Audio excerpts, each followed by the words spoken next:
নমস্কার বন্ধুরা, অনেক দিন পরে একটা রান্নার ভিডিও নিয়ে আপনাদের সামনে আমি চলে এসেছি। আজকে আমার রেসিপি হচ্ছে দই দিয়ে রুই মাছের ঝাল। দই দিয়ে রুই মাছের ঝাল আমি কেমন করে করেছি তার জন্য কিন্তু ভিডিওটা দেখতে হবে। দই দিয়ে রুই মাছের ঝাল করার জন্য তেল গরম হয়ে গেলে ফোড়নে দিয়ে দিচ্ছি দারচিনি, তেজপাতা, পেঁয়াজ ও টমেটো। এবার ওগুলোকে ভালো করে ভেজে নিচ্ছি। এগুলো বেশ ভালো করে ভাজা ভাজা হয়ে গেলে ওর মধ্যে আমি দিয়ে দিচ্ছি রসুন ও পেঁয়াজ বাটা, জিরে ধনের গুঁড়ো, লঙ্কার গুঁড়ো, নুন এবং হলুদ দিয়ে মশলাগুলোকে ভালো করে কষিয়ে নেব। মশলাটা ভালো করে কষানো হয়ে গেলে ফেটিয়ে রাখা টক দই দিয়ে মশলার সঙ্গে টক দইটাকে ভালো করে মিশিয়ে নিচ্ছি।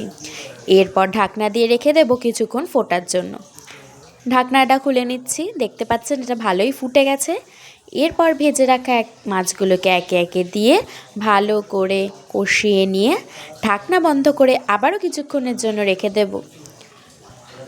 ঢাকনাটা খুলে নিচ্ছি। এরপর ওপর দিয়ে একটু গরম মশলার গুঁড়ো, ঘি আর চিড়ে রাখা কাঁচা লঙ্কা ছড়িয়ে দিয়ে নেড়ে চেড়ে নিলেই রেডি আমাদের আজকের রেসিপি দই দিয়ে রুই মাছের ঝাল। এই রেসিপিটা কিন্তু গরম ভাতে খেতে জাস্ট দারুণ লাগে। অবশ্যই আপনারা বাড়িতে এই রেসিপিটা একবার হলেও ট্রাই করবেন এবং কেমন লাগলো সেটা অবশ্যই কমেন্ট করে জানাবেন। ভালো লাগলে লাইক করবেন, শেয়ার করবেন এবং আমাদের চ্যানেলে নতুন হয়ে থাকলে অবশ্যই সাবস্ক্রাইব করে আমাদের পাশে থাকবেন। ধন্যবাদ।